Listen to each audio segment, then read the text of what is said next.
Welcome to Comfort Crime with Lindsay Sanchez, a cozy mystery podcast where no actual crimes have been committed.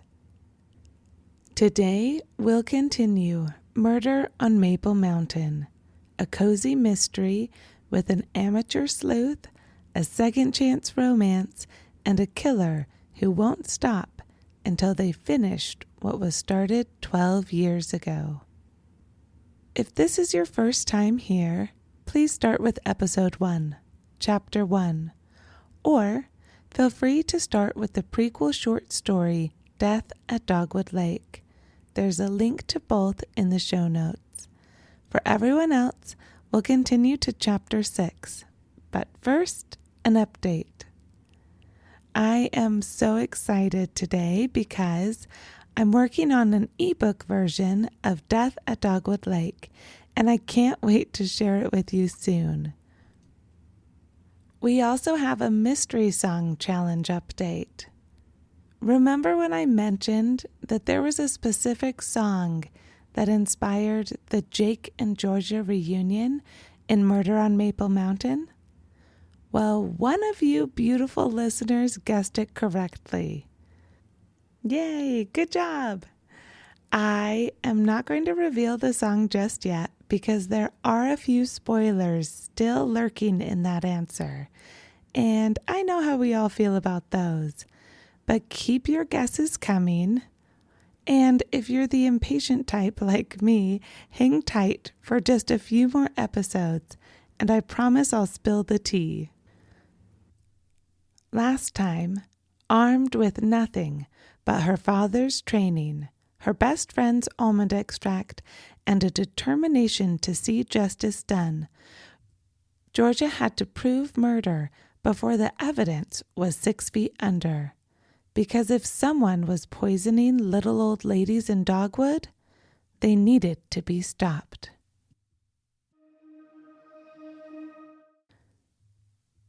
Murder on Maple Mountain, Chapter 6. Officer Briggs leaned his elbows on the table between them as Georgia sat forward in her chair. "Tell me how it happened again," he said, not unkindly. "How you came to think that Ivy was killed." Georgia sighed, but sat upright in her chair. "When I found the body, I smelled something. Obviously the dirt and the leaves and probably the pumpkins, but there was something else. I didn't realize what it was until I went to Lisa's bakery and she gave me this cupcake." Georgia paused to make sure Officer Briggs was following. "It's a new flavor. She's never made it before, and the moment I tasted it, I knew that's what I smelled. I thought it was so weird, but listen, I used to read a lot of, true crime stories, and I don't know if my dad ever told you, but I got pretty good at figuring out what was going on with the mysteries and the cold cases." Officer Briggs raised a bushy eyebrow. "You solved cold cases?" "No, I didn't solve them. It's just, listen, none of that matters. I had this feeling like Ivy didn't just die. And now I know why. I was talking to her moments before and..." Officer Briggs' face shifted, morphing from skepticism to sympathy, pity. He gave her a condescending smile. "I did know your dad when he worked here." He said it like he was so experienced, like her dad hadn't just retired 3 years ago. "And he mentioned more than once that you've become obsessed with crime." "I'm not obsessed with crime." Georgia felt like a teenager, arguing, pouting. But the man across the table was barely older than she was, 10 years tops. "I'm not obsessed with crime. I haven't even been in this station since you found Tom Harding." Officer Briggs finished her sentence. And I can't even imagine what that sort of experience was like. That's a lot of trauma for a 16-year-old to go through. And then losing your best friend. I didn't lose her. She just moved. She's the one with the cupcakes. Georgia uncurled her fingers from a fist, forcing her hands flat on the table. Have you considered that maybe it smelled like cake because it was cake? He said it like it was the most brilliant thing anyone had ever said. He pushed the bottle of almond extract across the table to her. The cake wasn't that close, Georgia countered, but her confidence faltered. Look at this. He pulled out his phone, scrolled, and clicked. I'm only sending you this because this isn't an investigation, and I'm certain it won't become one. Georgia's phone buzzed. A photo of Ivy lying near the pumpkins. Georgia's bouquet of flowers scattered among the smashed shards of glass that had been a vase. Produce, apples and summer squash, spilling out of the bag, and a half-eaten cake tipped out of the Stairway to Heaven bakery container. Reality hit Georgia like a cement truck. The cake was right there, inches from the indentation her knees had left in the soft earth. She was the fool. The way Briggs had spelled it out, maybe it smelled like cake because it was cake. He'd seen it all along and had listened to her story to be nice, or to have something to laugh about with the guys later. It had been a long time since Georgia's imagination had run away with her. Even longer since she'd involved anybody else. It's not like she saw crime around every corner, like she had as a teenager. She lived in a very safe community on purpose, and was grateful for it. Listen. Briggs put his hands on the table, his fatherly expression almost too much for Georgia to swallow.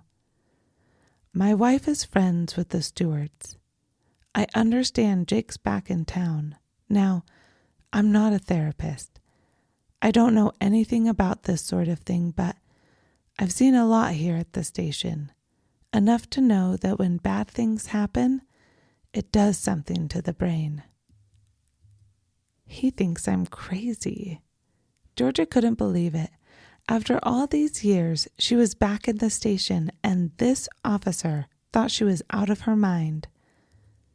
I don't think you're crazy, he said, as if he could see it on her face, as if he'd heard the whispers and the reason her dad had moved them to the cabin in the first place.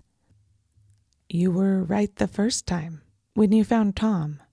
We all know how you helped solve that case, but is there a chance that seeing Jake brought back that for you? That maybe, just maybe, this time it's not about murder or some tragic accident. Maybe it's exactly what it looks like. An old lady who died because it was her time to go. Okay. Georgia picked up the tiny bottle of almond extract and turned to go. Thank you for your time. Walking out of the interrogation room, Georgia didn't dare make eye contact with anyone. She didn't want to see the knowing looks on the way out. Keeping her head down, she bumped into Officer Stewart. Georgia stepped back. I'm so sorry. I wasn't watching where I was going. Are you all right? He held out a hand to steady her before looking at her face. I'm fine, just leaving. How was the funeral? Georgia looked at her watch. Between digging out her truck and waiting for someone to talk to at the station, it had been a few hours since she'd left Ivy's house. It was beautiful, thank you. And thank you for the flowers. I know that was a big ask. Of course, any time. April and Sean are back at Ivy's if you want to go. I'm sure you'd be welcome." "Thank you." Georgia ducked out of the station before the other officers noticed Officer Stewart and came to say hello or give him their condolences for his late sister-in-law. Georgia wouldn't head back to Ivy's. As cute as Sean was, and as much as he probably could use a friend right about now, she couldn't stomach seeing Jake and April. And honestly, she needed someone to talk to, someone she could trust. She looked at her watch. It wouldn't be too late to call Sienna. She'd be putting the kids to bed, London time, or maybe dozing by herself on the couch if Daniel had stayed late at work. She could call her parents, but the way Officer Briggs had looked at her and dug up her past, throwing it in her face like he was her therapist or her father, it probably was exactly what he would say. In the end, she backed her truck out of the station parking lot and turned onto the main road. There was always one place she was going to end up: the Stairway to Heaven Bakery. At least she knew, with everyone still at Ivy's, there was no risk of running into Jake. As she opened the door, cinnamon and pumpkin spice filled the air. Like overnight, with one snowstorm, the seasons had changed, and it was now time for apple cider and hot cocoa in a way that it just hadn't been the day before. "Georgia!" Lisa hopped up from the table she was sharing with Amelia, a plate of donuts between them. "Oh my gosh, Georgia, you are just the person I need to see." "Oh, geez." Lisa's arms wrapped so tightly around Georgia that for a moment she couldn't breathe, but in a good way, the way that brought her back from her 16-year-old nightmare, a reminder that she was home, sane, here. Georgia fished the little bottle of almond extract from her pocket and handed it to Lisa. "I decided not to use it for the flowers, but it smells delicious." "It does, doesn't it?" Lisa put it in her apron pocket. "I love that you're playing around with scents. Maybe you should try my essence of rose, and you can just enhance some of the natural flavors. I mean scents. Lots of flowers are edible, though." "I've always wanted to try a rose cake." Lisa took out her phone. "Maybe orange blossom." "I'll figure it out. Come sit down. Try my new apple cider donuts. The donut holes are my favorite, but Amelia already ate all of those." Lisa winked and put one finger to her lips, like she was the one who actually ate them, but Georgia didn't need to know that. "Yes, please." Georgia took the biggest, most sugar-coated donut on the plate and took a bite. "I hope you didn't fry these." She glanced at her friend's still bandaged hands. "I'm barely burned.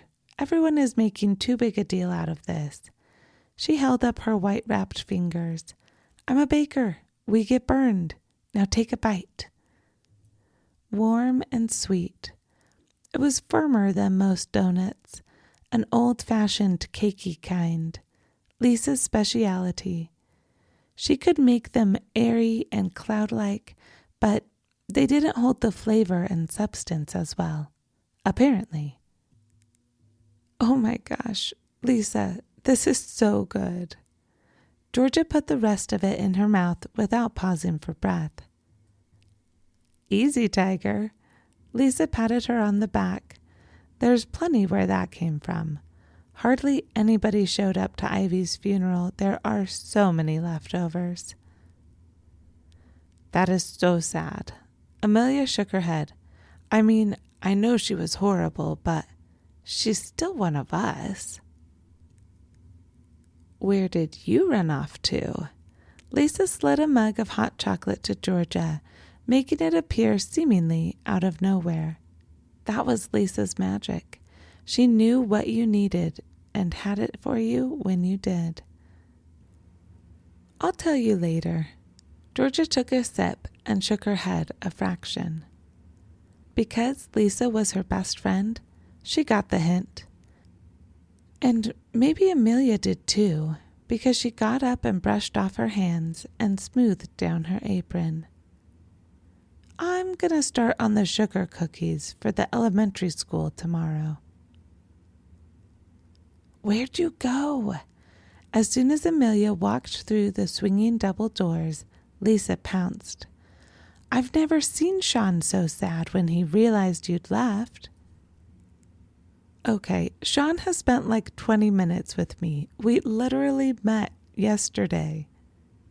True, Lisa admitted, but he has a massive crush on you and has been waiting to meet you for like 2 years. Plus, I thought you liked him. I met him yesterday. Georgia hoped that was explanation enough to satisfy Lisa, but if her raised eyebrow was any indication, it wasn't. Georgia sighed. She'd have to admit her suspicion sometime, at least to Lisa, but did it have to be now? Right now? We are going to sit here until you tell me. Lisa settled across from Georgia and folded her arms. Georgia shoved one more donut in her mouth, drained her hot chocolate, and took a deep breath. I thought Ivy was murdered. What? Literally?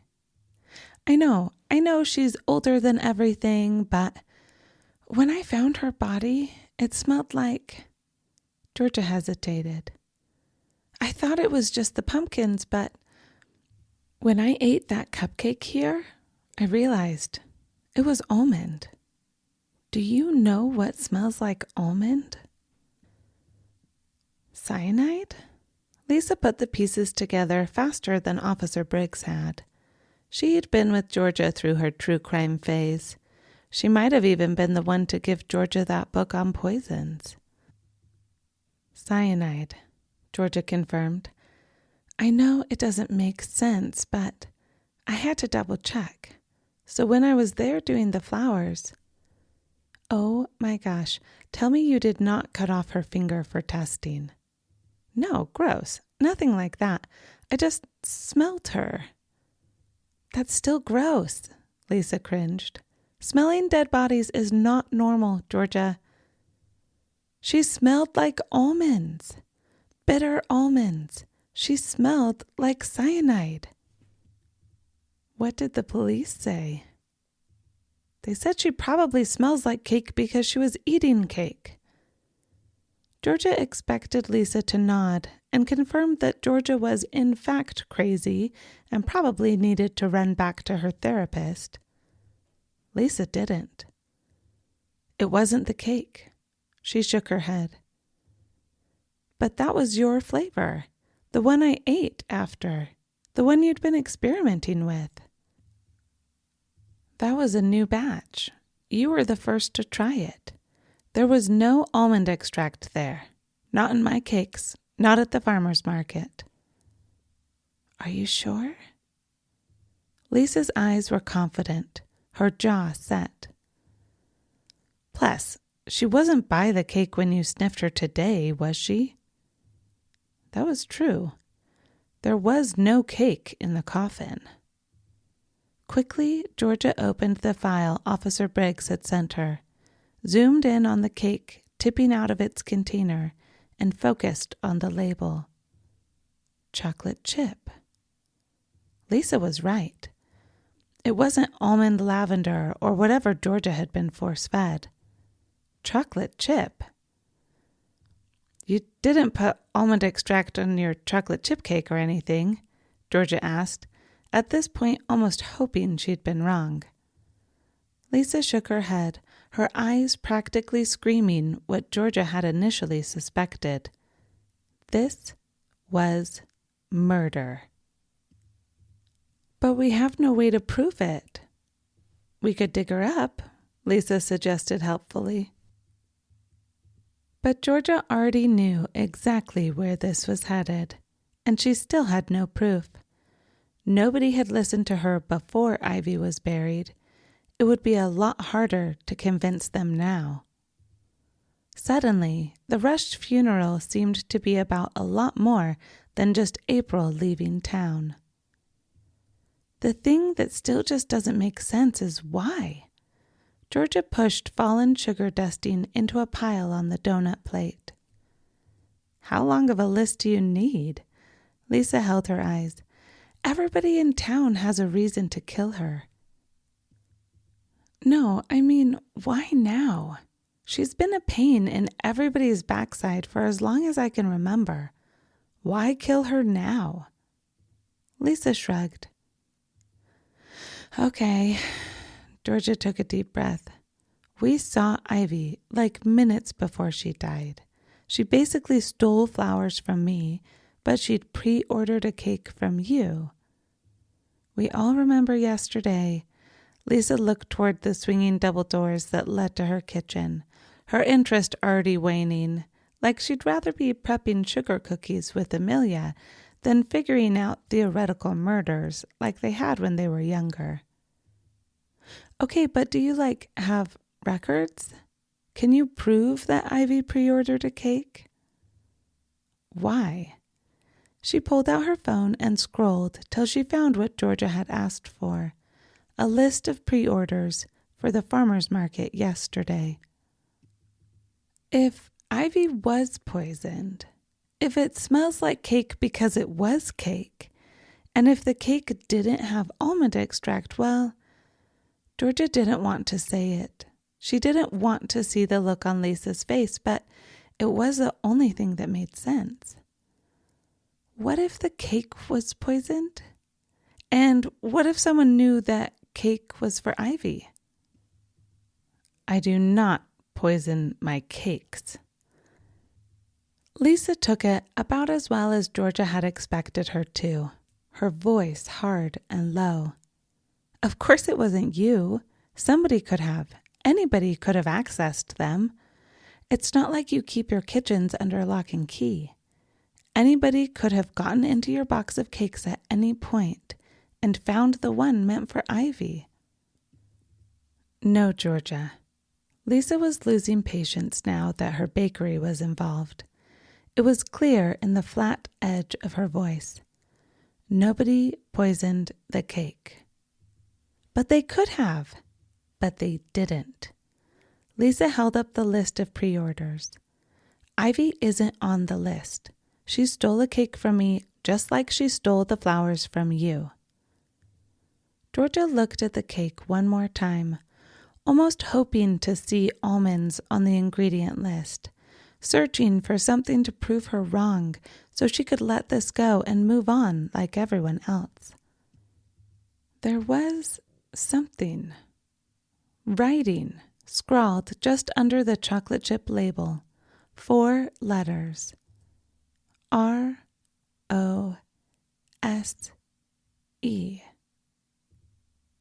Georgia looked up. Parts of the picture scarier than Georgia had initially thought were coming into focus. Can you confirm that Rose did pre-order a cake? Rose always pre-orders a cake. Chocolate chip usually. Is she on the list? Rose Harding, 1 mini chocolate chip bundt cake. If there was poison in the cake? Georgia held up her hand to stop Lisa's protests and slid her phone across the table, zooming in on those 4 letters. It wasn't Ivy they were trying to kill. What? Lisa gasped, her hands flying to her mouth to stifle the sound. Who would want to kill Rose? She's the cutest old lady ever. I know, but I think I'm right. Before they could say another word, the door to the bakery opened, the bell jingling. In walked Jake freaking Meadows. If you enjoyed this episode, please share it with a mystery-loving friend or consider leaving a review on your favorite podcast player. Most of all, thank you so much for being here today. I loved it. And I'm already excited for next week.